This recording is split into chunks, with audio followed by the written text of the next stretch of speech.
Declaramos com nossas vozes, Deus, em um brado, em adoração a Ti nessa noite.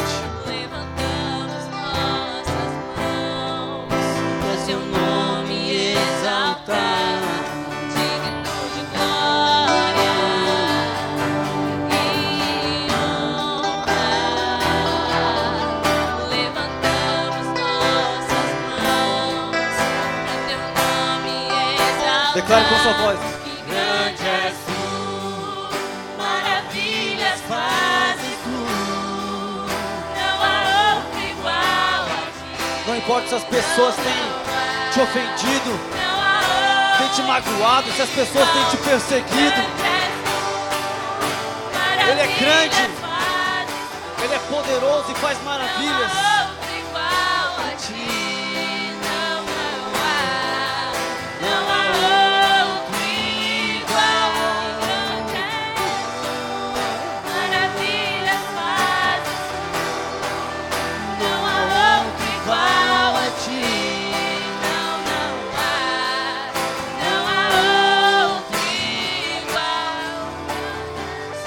Só você vai cantar. Maravilhas fazes Tu, não há outro igual a Ti. Não há outro igual, porque grande és Tu. Maravilhas fazes Tu, não há outro igual a Ti. Não há outro igual a Ti.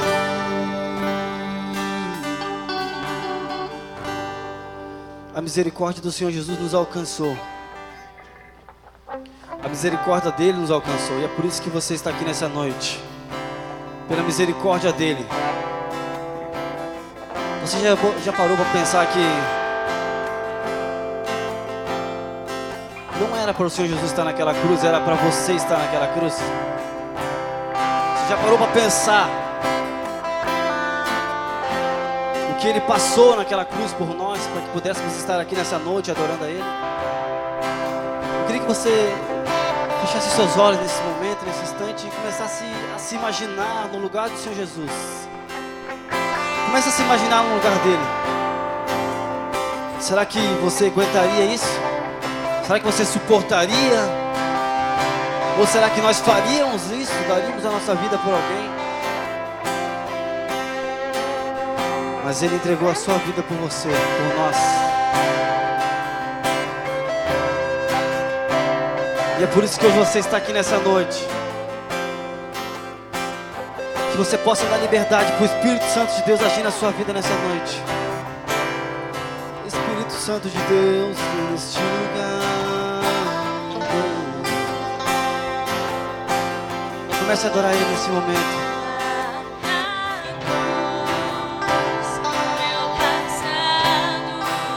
As dores.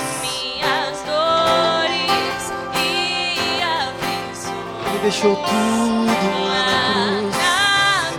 Todos os nossos pecados, nossas dores. E verteu o sangue dele. Sangue derramado, preço que foi pago por amor a você. Poderes ou palavras, nada se compara ao grito que foi dado, está consumado.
já foi dado lá na cruz.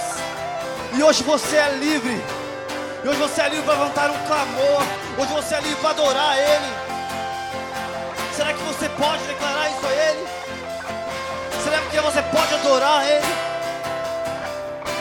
Nós somos livres.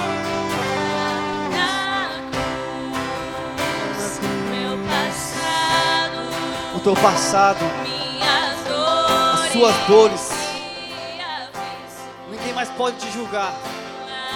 na cruz, minha vitória, As nossas vitórias, nova Ele nos deu vida, uma nova vida. nova história.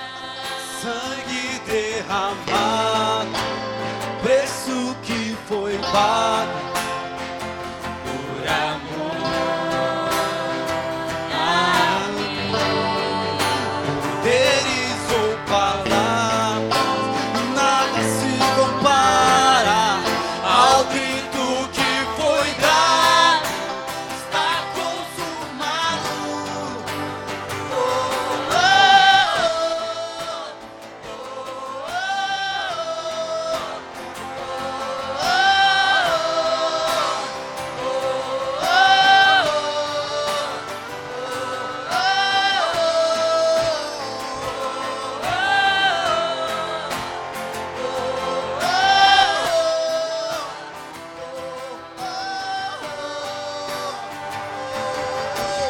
Filho de Davi, preciso de um milagre. Tem misericórdia de mim. Quebra as correntes, cura minhas feridas. Já foi dado na cruz. Sabe, jovens, quem sabe nós, quem sabe você, nesse momento, você está aqui nessa noite só pela misericórdia de Deus. Quem sabe seu coração tem se entristecido.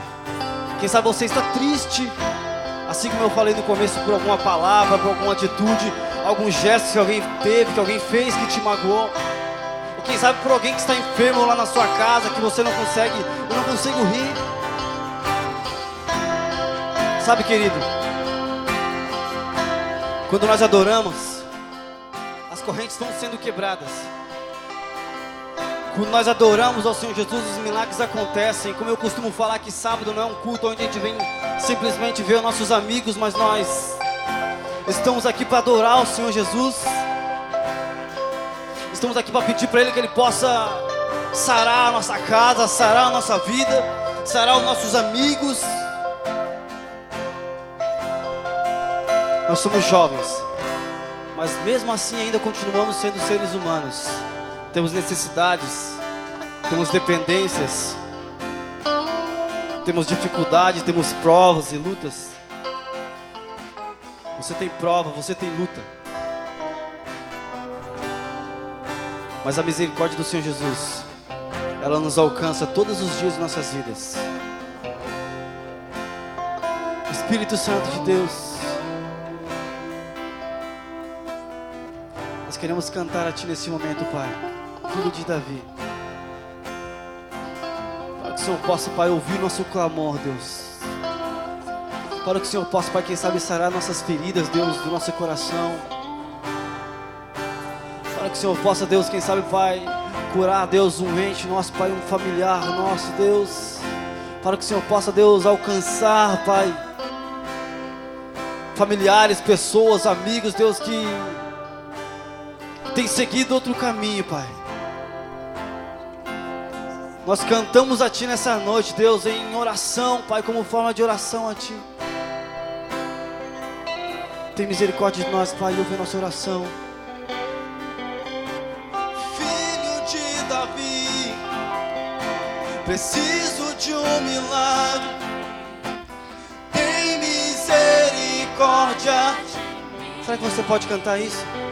Quebra as correntes, quebra as correntes e cura minhas feridas. O grito.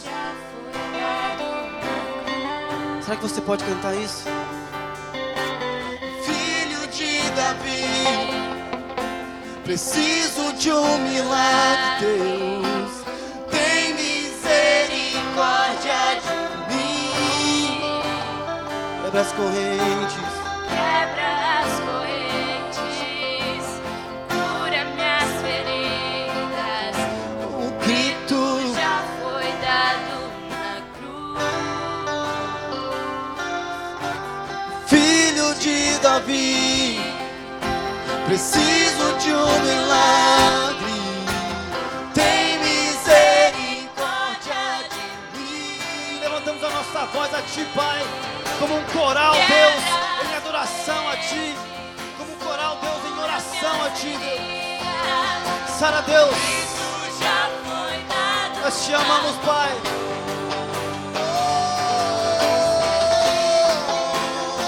Um grito que ecoa nesta geração, Deus, nessa geração. Pai, nos colocamos, Deus, diante da Tua presença, como Seus filhos, Deus, Deus, Deus.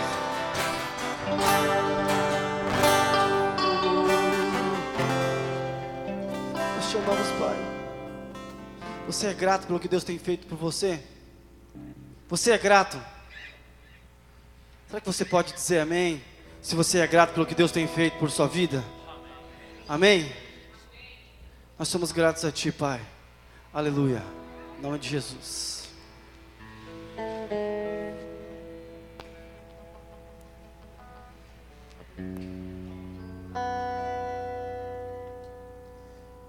Podem se assentar, por gentileza.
Glória a Deus. Eu louvo a Deus pela vida de todos vocês que estão aqui essa noite. E hoje é a primeira vez que o Daniel vem neste templo, né, Daniel? Mas ele trouxe com... Não, acho que já esteve aqui uma vez conosco, né? E ele trouxe com ele duas pessoas amigas. Você é? Karen. E você? Jax. É um prazer conhecê-los. Sinta-se bem em nosso meio.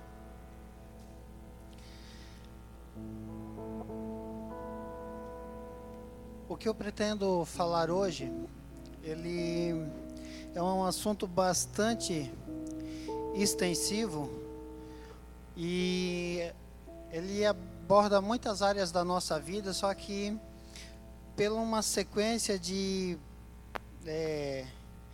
casualidades que a gente teve aí, de ter que começar um pouco mais atrasado, algumas reuniões que se sucederam antes, eu de repente vou me apegar a dois assuntos apenas, porque eles estão totalmente ligados, só que a gente mal consegue reconhecer isso. A gente mal entende isso, que são duas coisas que estão tão ligadas, e a gente ou fala de um ou fala de outro, mas nem entende completamente um e nem completamente o outro. Então, eu gostaria que todo mundo abrisse comigo A Bíblia, no livro de Malaquias, no capítulo 3, nós vamos ler a partir do verso 6. Malaquias, capítulo 3, a partir do verso 6. É um texto que a gente fala muito dele quando vai falar de dízimos e ofertas, que é o texto, aparentemente, ele só fala disso, mas trata-se de algo mais importante apenas do que dízimo e oferta. E é isso que eu pretendo mostrar para vocês essa noite, se Deus assim der graça. Malaquias é o último livro do Antigo Testamento, logo ali do lado de Mateus, que é o primeiro do Novo Testamento. A gente tem Malaquias no final dos profetas menores. Ele não foi o último livro escrito, mas ele, por ordem dos profetas menores, ele ficou em último aqui. Malaquias capítulo 3 e verso 6. Isso que a gente vai ler agora sucedeu-se mais ou menos uns 500 anos antes de Jesus Cristo. O que a gente vai ler agora, Malaquias capítulo 3, a partir do verso 6, que diz: de fato eu sou o Senhor, não mudo. Por isso vocês, descendentes de Jacó, ou casa de Israel, não foram destruídos. Desde o tempo dos seus antepassados, vocês se desviaram dos meus decretos e não lhes obedeceram. Voltaram para mim, voltem-se para mim, e eu voltarei para vocês, diz o Senhor dos Exércitos. Mas vocês me perguntam, como voltaremos? Pode um homem roubar a Deus? Contudo, vocês estão me roubando. E ainda perguntam, como é que te roubamos? Nos dízimos e nas ofertas. Vocês estão debaixo de grande maldição, porque estão me roubando. A nação toda está me roubando. Tragam o dízimo até o depósito do templo, para que haja mantimento em minha casa. E ponham-me à prova, diz o Senhor dos Exércitos, e vejam se eu não vou abrir as comportas dos céus e derramar sobre vocês bênçãos que nem terão onde guardá-las.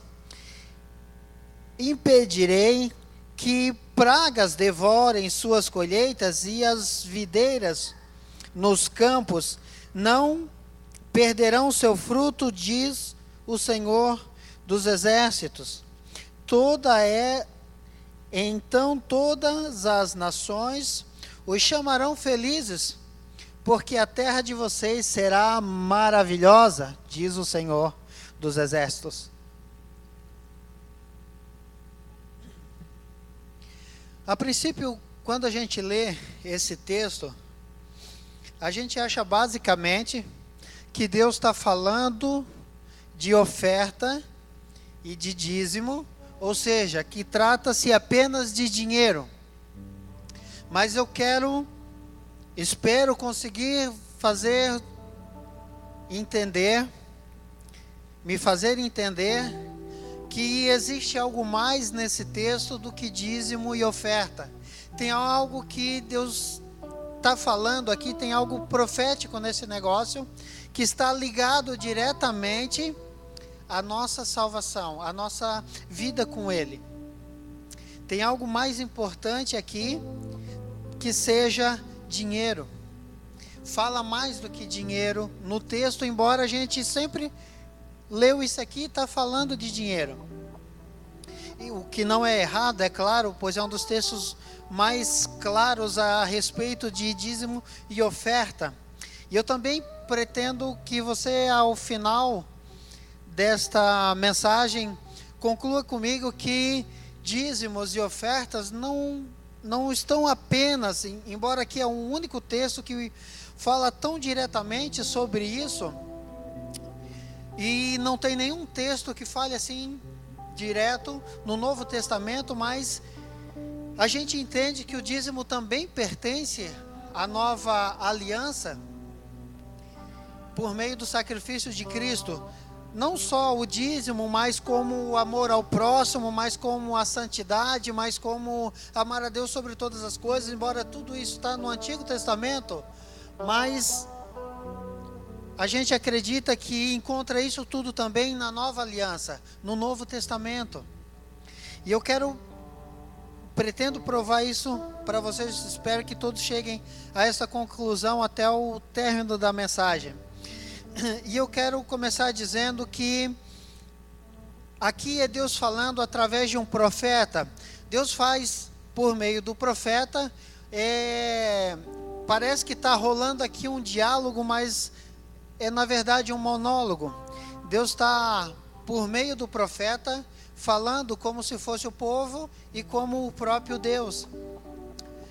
E se a gente parar para pensar o que está acontecendo neste momento, a gente vai ver que o assunto aqui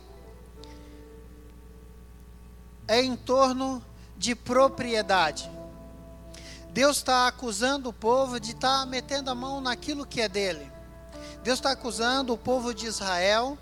Não está acusando, está falando o que estava acontecendo, né? E ele está falando então que estão metendo literalmente a mão naquilo que pertence a Deus.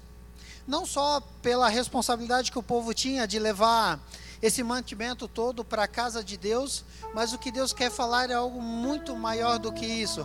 Quando Deus diz que vós todos, a nação toda, me roubais, Ele não está dizendo somente porque vocês estão deixando de levar os dízimos e as ofertas no templo, para que haja mantimento na minha casa. Não é só isso que Deus quer falar. Então, a gente entende, a princípio, é importante saber que é um assunto em torno de propriedade. Propriedade. Agora nós vamos, para entender melhor esse assunto, essa discussão, isso aqui é uma discussão em torno de propriedade. Para a gente entender melhor isso aqui, nós vamos falar sobre resgate.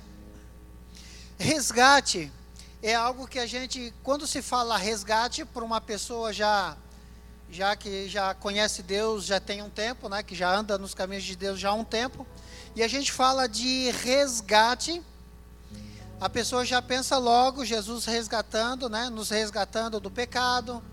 A gente pensa em salvação, a gente pensa em transformação, ir para o céu. Todo esse tipo de coisa vem por meio do resgate que Jesus nos oferece. Mas outra palavra muito importante que vai entrar no contexto agora é redenção. Redenção, ela é ligada diretamente ao sacrifício de Jesus. Jesus, através do ato da redenção, ele nos resgatou de onde estávamos. Isso eu acho que todos entendem, que através do ato de redenção, Jesus se rendeu na cruz. Através dessa redenção nós temos vida em Cristo. Até aí é um assunto bem simples. Mas sabe, para a gente redenção fica assim, só nesses termos mesmo que eu falei, ou uma outra palavra mais bonita que você tenha. Falar para a gente de redenção é algo bastante comum, mas para um judeu, redenção tem um impacto muito forte. Redenção para eles tem que ter para a gente o mesmo significado, mas o judeu, ele entende de redenção como ninguém. Como ninguém. Você sabia, antes de entrar nesse assunto, vou só fazer um comentário paralelo. Você sabia que, por exemplo, o churrasco é uma comida típica gaúcha, todo mundo sabe disso, né? E pelo Brasil inteiro participar disso, essa herança não é mais só gaúcha, então a gente encontra churrasco no Brasil inteiro. Mas o churrasco tradicional, você não encontra em todo o mundo. Churrasco mesmo, não se encontra em todo mundo. Existem lugares no mundo que desconhecem a forma como nós preparamos um churrasco. O Julimar aqui eu acho que é quem mais entende de churrasco, né? É sempre ele que faz os nossos aí. E existe ali os seus segredos e tudo mais. Eu não sou muito assador, mas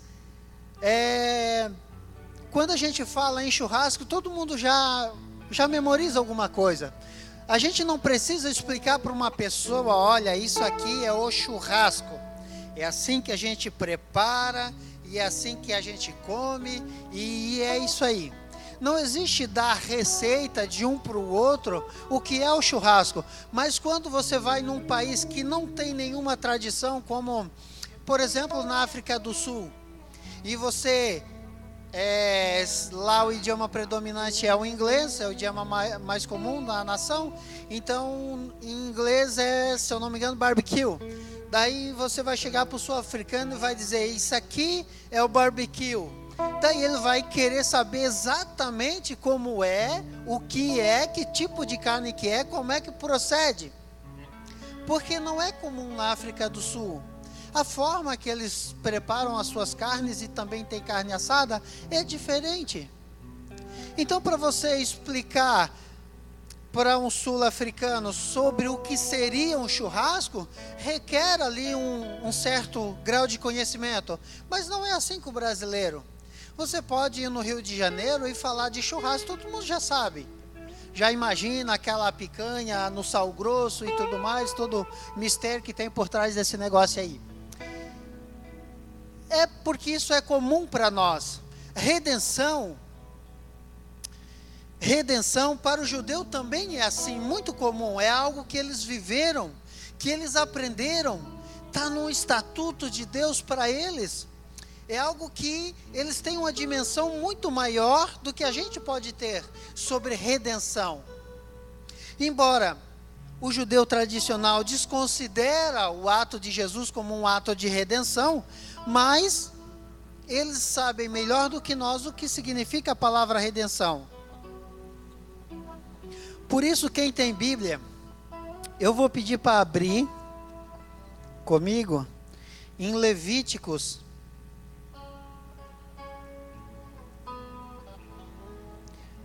Levíticos 25, capítulo 25, verso 25.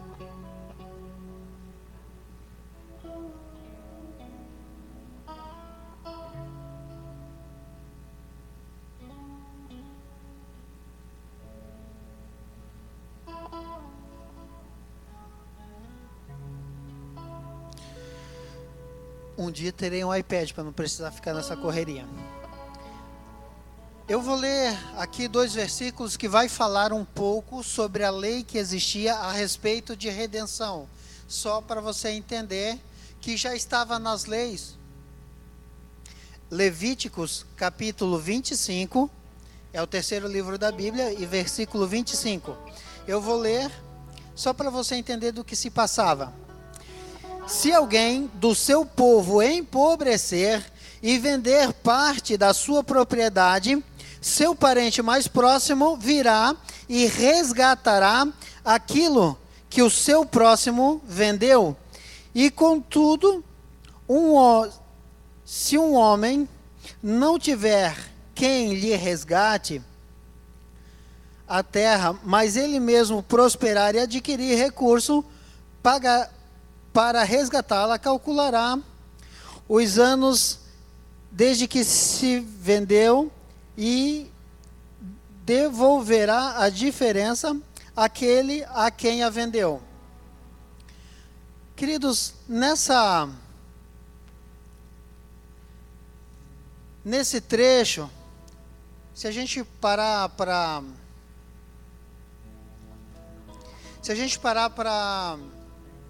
ficar pesquisando ali sobre os resgates, a gente vai entender exatamente, e eu pretendo simplificar para vocês o que aquilo que a gente leu quer dizer.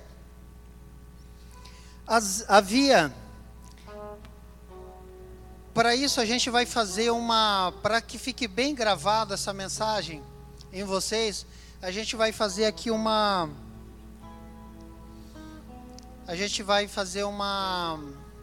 uma comparação. Uma comparação a fim de que você memorize melhor isso que eu pretendo que você entenda. Eu vou usar duas pessoas, tá? Como a gente está falando do povo judeu, eu vou usar duas pessoas que têm sobrenome, que têm nome de origem hebraica, para a gente fazer esse comparativo. Então, eu vou usar o João e vou usar o Daniel. Dois judeus dos bons, né? Dois judeus. E vamos dizer que o João... Perdão, vamos deixar o Daniel como judeu e o João não é judeu. Vamos botar, o João é amorreu. O João é um amorreu. Então o João, ele mora no meio do povo de Israel, é casado com mulher israelita e tudo mais. Então o João, ele tem bastante propriedades e bastante escravos. É um cara muito bem financeiramente. Mas o João, ele quer dar um salto na vida dele. Então o João decide arriscar na vida. Disse, não, para a gente crescer, a gente tem que arriscar. E ele vai a um credor e ele pede a esse credor que o financie. Ele chega ao Daniel, que é um cara que tem muito dinheiro, mas muito dinheiro. Dinheiro que ele não pode gastar. E ele chega no Daniel e diz, Daniel, seguinte, eu tô com um sentimento muito forte aí, tô com uma boa impressão de que esse ano a gente vai ganhar muito dinheiro, mas muito dinheiro que investir no trigo. Tô vendo que quem investir no trigo, tô sentindo que vai enriquecer de um ano para o outro. E essa é a nossa chance. Você já tem e eu quero ter também. Eu tenho praticamente tudo que é preciso. Eu tenho terras o suficiente para plantar. Eu tenho bastante escravo, bastante mão de obra. Eu tenho os equipamentos agrícolas que a gente utiliza. Eu tenho tudo. Só me falta o que te sobra. O que falta para mim é o que você tem de sobra, que é dinheiro. Dinheiro para mim manter o meu pessoal trabalhando e para adquirir os grãos de semente e tudo mais. E o Daniel diz, olha, eu não acho que seria um bom negócio para mim, não me interessa ser teu sócio, porque o João foi oferecer uma sociedade, né, tudo meio a meio e tudo mais. E o Daniel diz para o João, olha João, não me interessa ser teu sócio, eu não cheguei onde cheguei, arriscando desse jeito, por mim, eu não fosse você, não plantaria, até mesmo porque não vejo ninguém muito interessado em plantar o que você está querendo plantar agora, que é trigo. Vejo que o pessoal está partindo para outra área e você quer investir tudo no trigo, então eu não vou entrar, porque o que para você é um lucro imensurável, para mim pode ser prejuízo apenas. E então o Daniel faz uma contraproposta para não deixar o João muito triste. Ele diz assim, vamos fazer o seguinte, Daniel, João, eu vou te propor algo. Nós vamos fazer o seguinte, eu não quero ter sociedade contigo, mas eu te empresto dinheiro, calculo os juros sobre esse capital, e vamos dizer assim que você está me pedindo 100 mil, você vai me pagar 150 mil reais, né? No final do ano, quando você colher sua safra e vender. E o João, movido de ambição, diz, negócio fechado, eu faço disso. Só que naquele tempo, nesse tempo aqui que a gente leu, Levítico 25, não existia cartório. Como é que vai registrar um contrato se não tem cartório? Bom, existia uma forma que dava direito legal para eles. Na porta da cidade, onde costumavam ficar os anciões, os homens mais velhos das cidades e mais respeitados. Diante daqueles anciões, os dois viriam, o João e o Daniel, e na frente deles eles iriam expor a proposta. E diante daquilo que as testemunhas, que eram os anciões que estavam ouvindo, a palavra de ambos teria valor. O que ali fosse firmado, ali seria executado. Não tinha como voltar atrás. E então o Daniel, como é dono do dinheiro, ele diz: olha, João, diante do negócio que a gente está fazendo, eu vejo que quem está assumindo o risco maior sou eu. Então, eu quero transferir esse risco para você. É você que quer plantar. É você que está pegando o meu dinheiro. Então, eu quero toda a sua propriedade como garantia. Toda a sua propriedade, todos os seus bens, suas terras, e tudo que se negociava naquele tempo, que era jumento, camelo, boi, vaca, ovelha, qualquer coisa que eles tivessem de animal. E assim, eles firmavam aquele contrato verbal que tinha valor legal. Mas, vamos dizer que o João acabou dando um tiro no pé. Ele apostou tudo no trigo, porém, quando precisava chover, não choveu. Quando não podia chover, choveu demais, sem parar. A produção foi pelo ralo. O João se lascou. O João ficou feio na foto. O que acontece? Na hora de fazer o acerto, o João chega no Daniel e diz assim: Daniel, me desculpa, não deu certo. Eu tinha a impressão que nós íamos ficar ricos e não deu certo. Daí o João diria: olha, não fui eu que corri risco, foi você. Diante daquilo que foi firmado, diante dos anciões da porta da cidade, naquele momento, o Daniel, ele reivindica o direito que ele tem sobre tudo o que pertencia ao João. Então ele fica com todas as terras do João. Ele fica com todos os animais do João. O Daniel vai ficar com todos os escravos do João.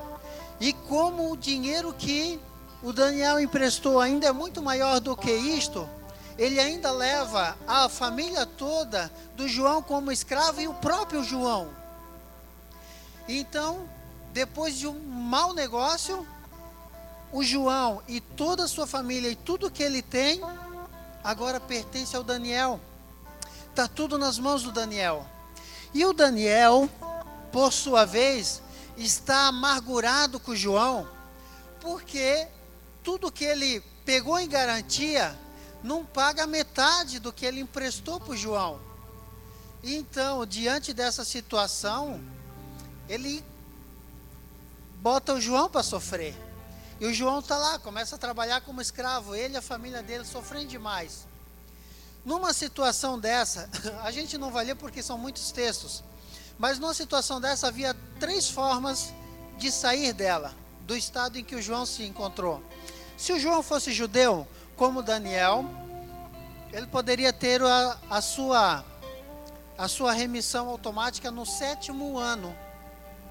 No 7º ano, que seria o ano sabático, aonde as propriedades, aquele que empobreceu e virou escravo, ele perdia esse vínculo. Mas o João se lascou porque ele morreu. E então o ano sabático não serve para ele. A segunda opção dele é do ano jubileu. Mas o ano jubileu, de repente, o último ano jubileu foi tipo 5 anos atrás. Poxa, o ano do jubileu é 50 anos, então ele tem mais 45. Mais 45 anos de escravidão até chegar o ano do jubileu e ter o direito de ser livre novamente. Supondo que o João já tivesse seus 35 anos de idade quando a negociação aconteceu, no ano do jubileu ele estaria com 80 anos. Quando ele tivesse com 80 anos velhinho, ele não ia mais querer deixar de ser escravo. Ele ia querer continuar debaixo do jugo do Daniel, porque daí nesse momento o Daniel já está cuidando dele, porque ele já não produz mais com 80 anos. Com 80 anos ele já quer ser cuidado até a sua morte, o que era obrigação do Daniel. Então não seria a melhor opção para o João o ano do jubileu? Sobra a terceira alternativa e última, que era a lei do resgatador que nós lemos no versículo 25 do capítulo 25 de Levíticos. E funcionava desta forma: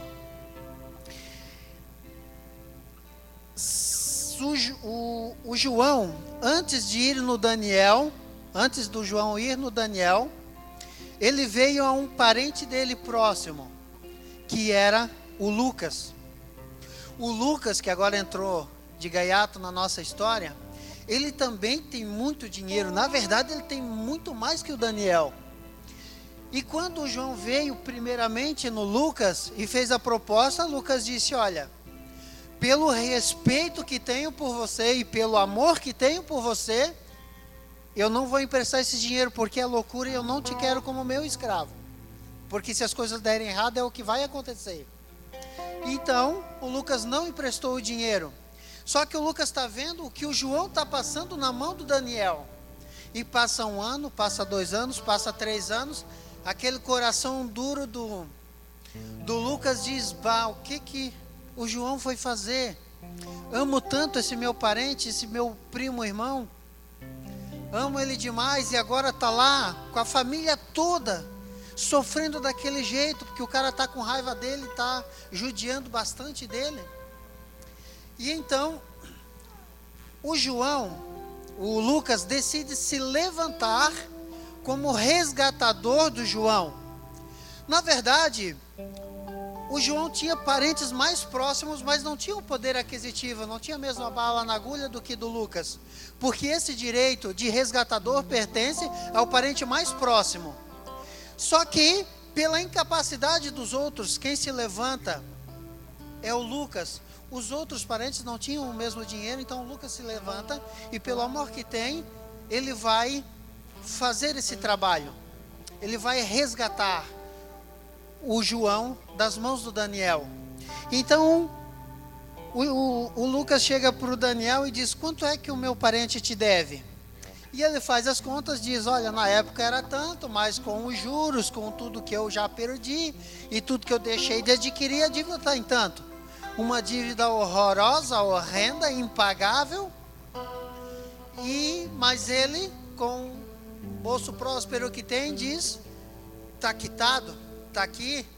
Mediante aquele pagamento, automaticamente, o João, a família do João, os escravos do João, os animais e as terras, tudo que o João possui, saem no mesmo ato das mãos do Daniel e vem para as mãos do Lucas, porque todo o vínculo da escravidão está baseado no puro e simples fato da dívida. A dívida foi quitada com o Daniel sai da parada e agora o Lucas passa a ser o dono do João e de todo o seu povo, seus escravos e seus bens. Daí você pode perguntar: puxa, mas isso não é trocar 6 por meia dúzia? De certa forma sim, mas nesse caso não, porque Deus determina que seja um parente próximo, porque ninguém resgataria uma pessoa, uma família e todos os seus bens das mãos de outro credor, de outro banqueiro, para torná-lo seu próprio escravo. Isso era feito por amor. O que motivou o Lucas a ir até o Daniel e comprar o João e tudo que ele pertencia para si, foi para tratar com bondade e com misericórdia. Isso, a Bíblia está recheada dessas histórias. A Bíblia está recheada disso. José no Egito, ele nos dá um exemplo muito bacana sobre isso. Outro exemplo muito claro que a gente tem sobre isso é o livro de Ruth. A história de Ruth é uma história de retenção. Se você ler o livro de Ruth, conta quase que essa mesma história aqui, só que em termos um pouco diferente, mas é a mesma coisa. A história de redenção do livro de Ruth é baseada toda nessas leis. Boaz, que é o remidor de Ruth, ele não é o parente mais próximo. E como a Ruth tem um parente mais próximo e também tem condições de resgatá-la, Boaz vai nesse parente diante dos anciões e pergunta: você quer resgatar? Porque se você não resgatar, eu vou resgatar, mas o direito é seu, você é o parente mais próximo.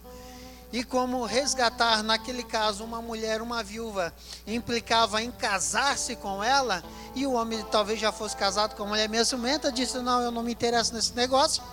E Boaz acaba resgatando Ruth, Noemi e todas as posses deles. A Bíblia nos dá um monte de exemplos disso, porque isto aqui que eu acabei, essa historinha que a gente desenvolveu aqui agora, serve simplesmente para esclarecer o que Jesus fez por nós na cruz.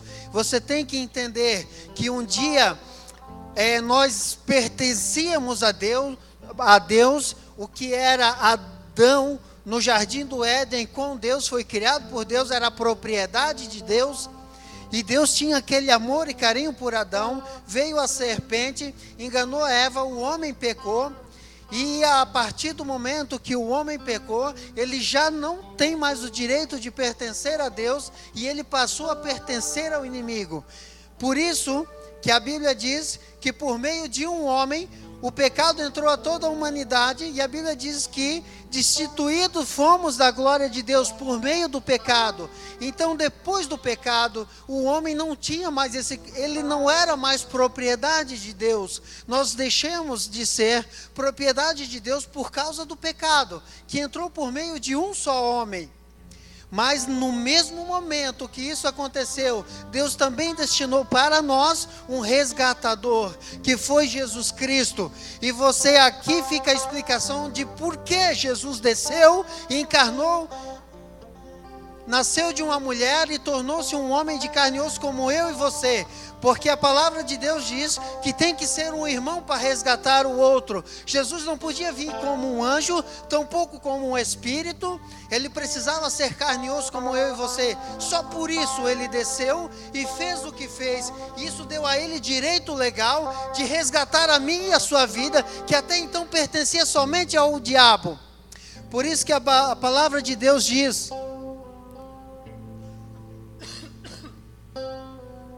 A palavra de Deus diz em Efésios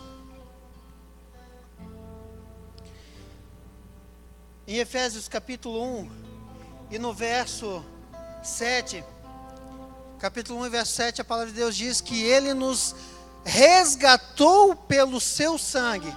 Nós somos resgatados pelo sangue de Jesus. Aquilo que Ele fez não passou de um pagamento de uma dívida. Ele trocou a moeda de troca que Jesus queria no derramar de seu sangue, era a minha e a sua vida. Por isso que muita gente diz que o diabo tentou matar Jesus de várias formas. De fato, o diabo tentou matar Jesus de muitas formas, que não fosse a forma com que ele morreu.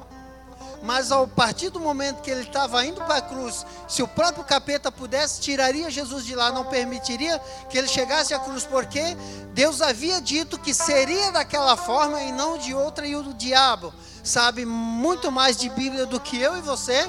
Ele já sabia que Jesus viria para aquilo ali. Mais precisamente, para isto foi que eu vim, foi o que disse Jesus Cristo. Para essa hora, para este sacrifício. Então, a única coisa que interessa a Jesus é o que está nas mãos do diabo. O apóstolo Paulo diz, ou melhor, o apóstolo Pedro, ele diz no capítulo 1 e no verso 18, é aquele versículo que diz que não fostes comprados com prata ou com ouro, mas com o precioso sangue vertido lá na cruz. Esta foi a moeda de troca. Não havia dinheiro no mundo, por isso que as pessoas não têm noção do que vale pertencer a Deus. Porque o que ele fez foi algo simplesmente inconcebível, incalculável. Porque tudo isso aqui que a gente conversou até agora, que eu falei para vocês, todo esse assunto sobre a redenção, a forma como as pessoas eram redimidas, era tudo baseado em dinheiro. Os vínculos de escravidão estavam em dinheiro, mas no caso de Cristo era diferente. Isso aqui estava baseado em morte. Ele precisou encarnar para ter o direito de nos resgatar, e quando fez tudo certinho, ele derrama o seu sangue.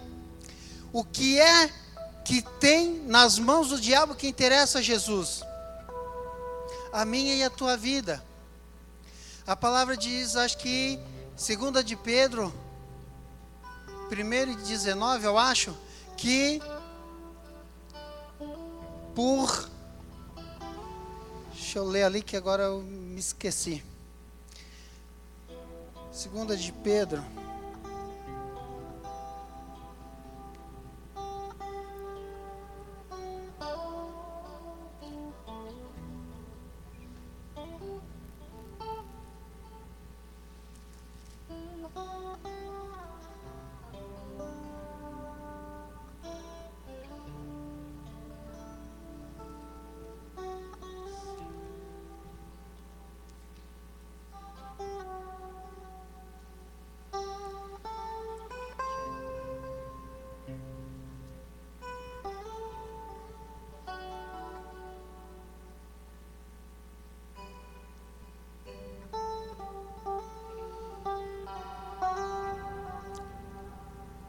Antes de eu ler sobre 2 de Pedro, existe um salmo muito interessante, um salmo profético dos levitas, que é o Salmo 49, verso 7, que diz: nenhum homem tem direito a resgatar outro homem, porque ao fazê-lo cessaria a tentativa para sempre. Se não fosse alguém gabaritado para isso, nós não poderíamos jamais sermos resgatados. Então, quando Jesus nos compra com esse sacrifício perfeito na cruz, quando Ele faz esse gesto impensável, Ele está nos comprando para Deus. Daí agora eu quero que você entenda algo interessante.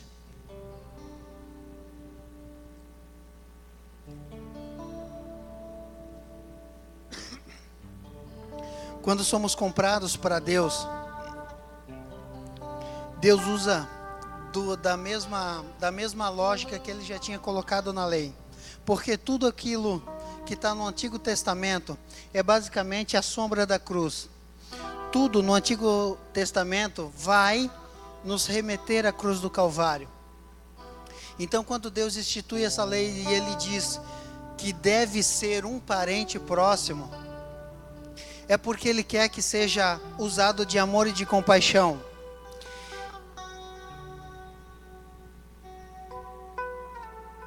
Nesse momento a gente tem que entender o seguinte: quando Jesus nos comprou, foi para a mesma coisa, para usar de amor e compaixão conosco.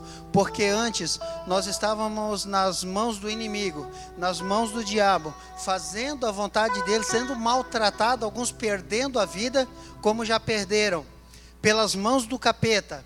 Mas quando a gente aceita Jesus Cristo, na verdade nós estamos aceitando o senhorio dele sobre a nossa vida.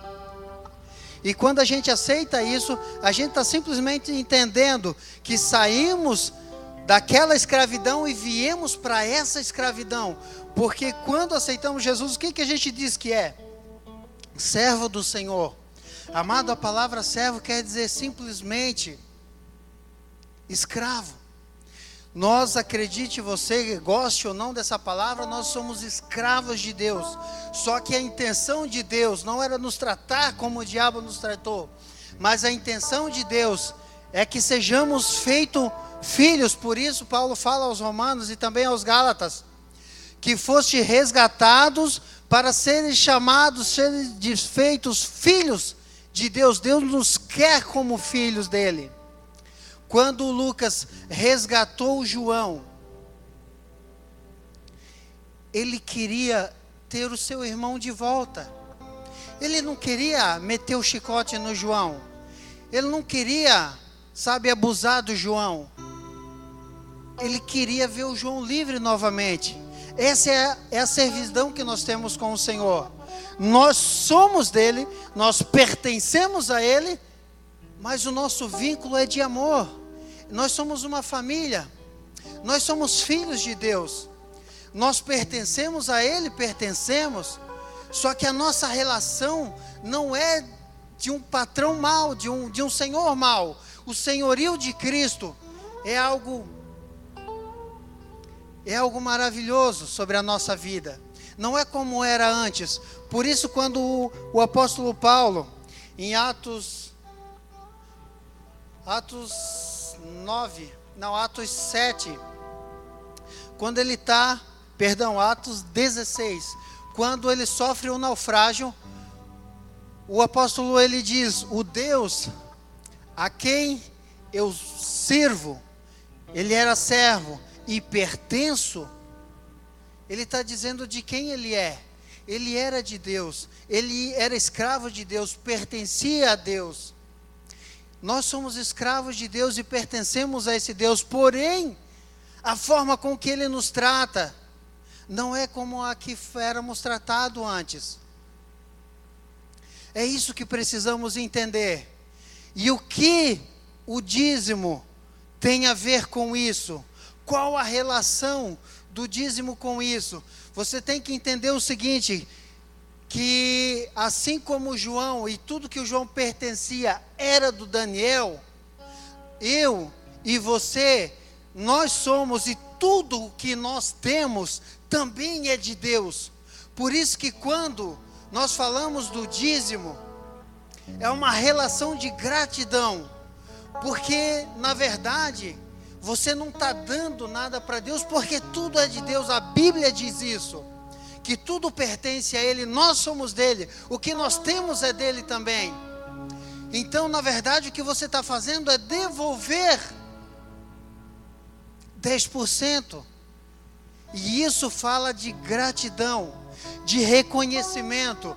Eu sei que sou teu, que tudo que eu tenho te pertence, mas o Senhor me deu o direito de ser mordomo, de ser gerente disso, gerenciar a minha vida, de cuidar dessas coisas, e só para que eu me lembre disso, que tudo o que eu tenho te pertence, então está aqui 10% do que é teu. 10% do que é teu. Na verdade, quando a gente acha que está dando o dízimo, essa colocação, embora é bastante comum, ela está errada. A gente está entregando ou devolvendo o dízimo, porque tudo em nossa vida pertence a Ele. Porque quando Jesus morreu na cruz do Calvário para me comprar e te comprar, a moeda de troca,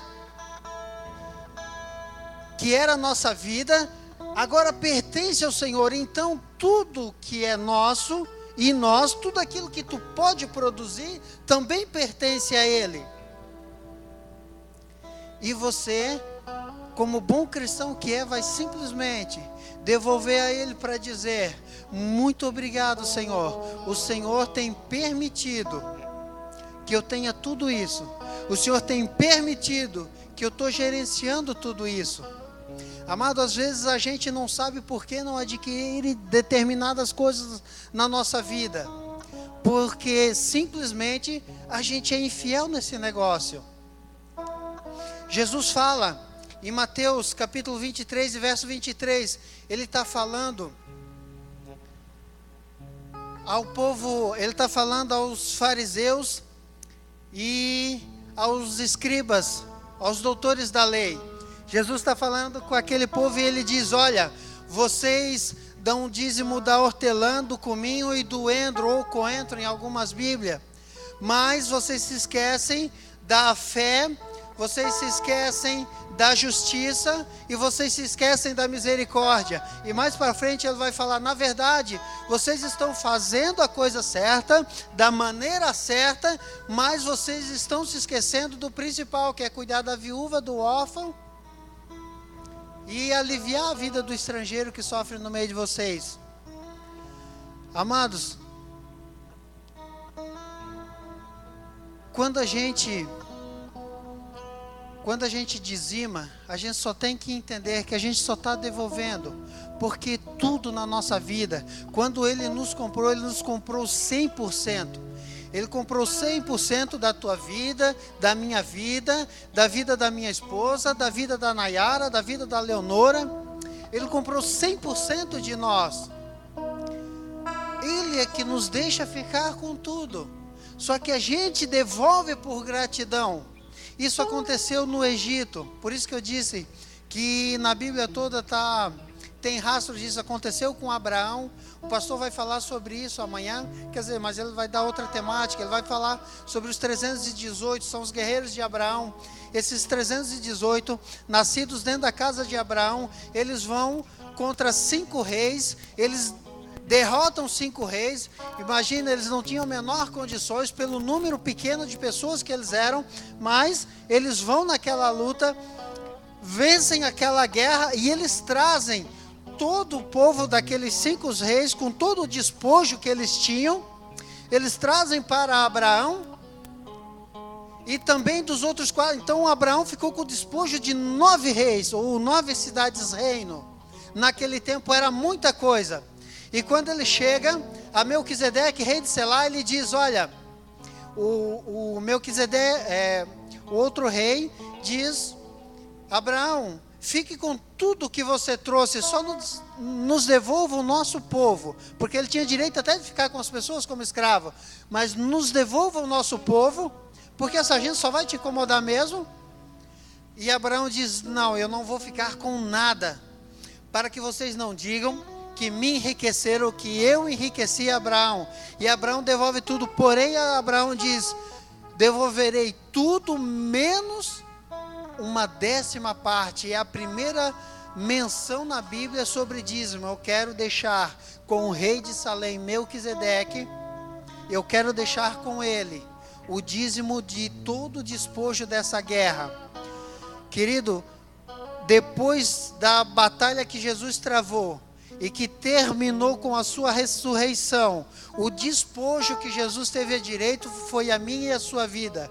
Por isso, entenda perfeitamente, nós somos dele. Nós estamos debaixo do senhorio dele. Essa é a relação que nós temos com a redenção. E essa é o ligamento que a redenção tem com os dízimos, porque tudo é dele, porque nós somos dele, porque ele nos comprou por completo. Deus não comprou 10% e está pedindo 10% da tua vida. Quando ele te garantiu salvação, é para você por completo. Vamos nos colocar de pé nesse momento.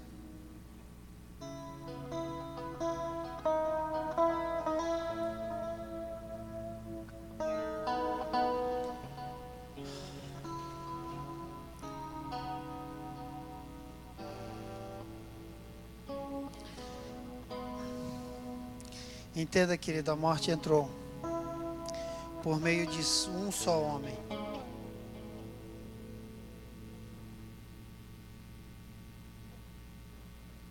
E por meio de um só, de um irmão, de alguém amado, nós fomos resgatados. Por meio de Jesus. Por meio dele, nós fomos resgatados.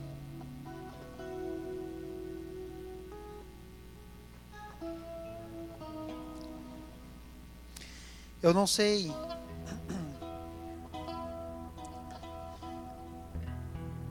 o que você pensa a respeito desse assunto, mas entenda, redenção é o resgate de uma propriedade. Redenção é o resgate de uma propriedade. Nós fomos resgatados para Deus. Mirelle, tu fosse resgatada para Deus. Gabriel, tu foi resgatado para Deus. Entenda isso. Entenda isso. Fomos resgatados. Nós tínhamos um senhor mau que, se pudesse, nos mataria. Mas hoje nós servimos a um bom Senhor. A tua vida pertence a Ele. Não tem como se desligar.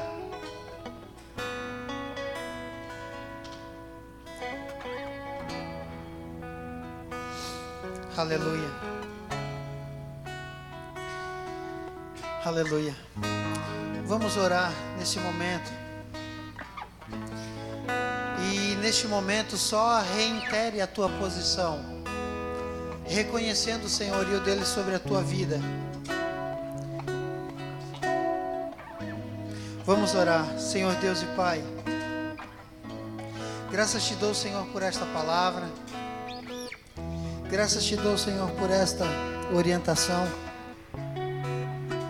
Graças te dou por tudo, meu Deus, por todas as coisas. O Senhor é maravilhoso demais. Obrigado, Senhor, porque a Bíblia diz que havia um escrito de dívida contra a minha vida. Mas o Senhor foi ao inferno e nos resgatou, tirou das mãos do inimigo esse escrito de dívida, pregou na cruz do Calvário, e por isso hoje temos vida. Muito obrigado, Senhor, por fazer de mim teu escravo. Muito obrigado, Senhor, que por amor tu nos resgataste. O Senhor nos resgatou porque nos ama. E eu reconheço o teu senhorio sobre a minha vida. E entrego a minha vida e tudo que é meu, entrego a ti agora, Pai, em nome de Jesus.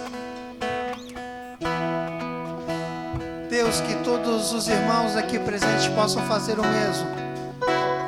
Entregar sobre o teu senhorio tudo que eles possuem, toda a sua vida, todo o seu coração.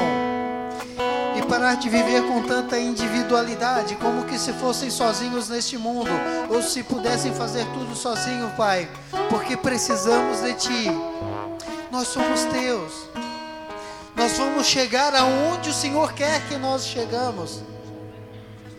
Nós vamos fazer tudo o que o Senhor quer que façamos.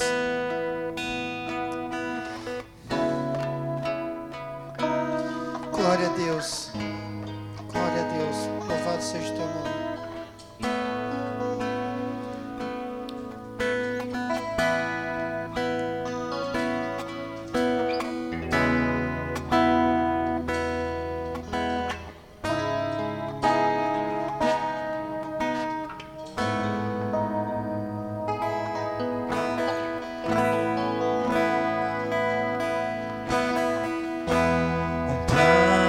Salvar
de todos, veio pra salvar. Ele me salvou.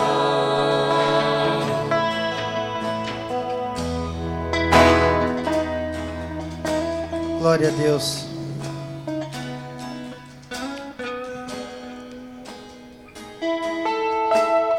Só entenda que você é 100% de Deus. Quando nós já estamos encerrando. Quando houve os 7 anos de vacas magras no Egito, que José governava o Egito, e ele comprou todos os bens do povo egípcio em troca de comida. Ele comprou as terras, o gado, tudo que eles tinham de ouro, de prata, de cobre ou bronze no caso. E eles não tinham mais nem terra nem nada. Eles, para não morrer da fome, eles passaram a se vender para o faraó por comida. José comprou até os egípcios para faraó. Então foi neste momento que toda a terra, bem como todo o povo, passou a pertencer, a ser escravo do rei. E José, numa figura de Cristo, ele diz para o povo: olha, tudo que vocês têm me pertence, mas eu vou dar para vocês tudo que vocês precisam. E vocês vão me devolver, vocês vão plantar, vocês vão cultivar, mas vocês só vão me devolver 20%. Querido, pensa se o povo não ficou contente. José não tinha que devolver nada para eles. Deixou eles ficarem com 80%, o que permitiu eles não somente comer, mas começar a acumular riqueza para comprar tudo de volta. Amados, não que a salvação possa ser comprada, mas ela é muito valiosa. É essa relação do dízimo com o nosso resgate. Ele é um símbolo do senhorio de Deus sobre a nossa vida. Quando a gente dá o dízimo, a gente só está dizendo: eu estou te devolvendo aquilo que é teu. Eu sei que é 100% teu, mas para que eu não esqueça que sou teu escravo, está aqui 10% do que possuo, ou do que produzi, ou do que gerei. Essa é a relação mais forte que o dízimo pode ter na nossa vida. Quando Jesus fala, agora sim, eu já vou encerrar. Quando Jesus fala em Mateus 21, 21, ele diz, um homem, ele fala uma parábola. Um homem encontrou um tesouro no campo. Ou melhor, ele diz: o reino de Deus, o reino dos céus é semelhante ao homem que encontrou um tesouro no campo. Só que o homem não é o reino dos céus. A figura do tesouro, a figura dos céus é o tesouro que está no campo. E a Bíblia diz: ele vende tudo que tem, se despede de tudo que possui e vem e compra aquele terreno onde há o tesouro. E ele dá outro exemplo, ele diz: o reino dos céus é semelhante a uma pérola de grande preço. O homem vai, despede tudo que tem, ou seja, ele vende tudo que tem e vem e compra ou adquire a pérola de grande preço. Não que o reino dos céus possa ser comprado, mas Jesus só está querendo dizer que estar com Ele custa tudo. A salvação é de graça. Ah, claro que é de graça. É de graça, é pela graça, mas para mantermos uma vida com Ele vai nos custar tudo. Você não pode ser... Você é servo em tempo integral. Nós pertencemos a Deus por completo. Por completo. Em todos os aspectos da nossa vida. Só queria que vocês entendessem isso. Com isso a gente se despede. Tá. Antes a Dani tem um recado para vocês. Na verdade é um videozinho que a Andressa trouxe pra gente. E nós vamos assistir ele rapidinho. O Júnior vai pôr pra gente. Alguém pega a Alexia dele, esqueci. Se vocês quiserem descer ali para assistirem com a gente. Vocês podem sentar.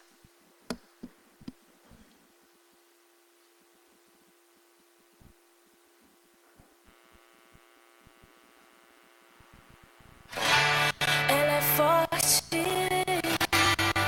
sua graça é divina, não é sorte.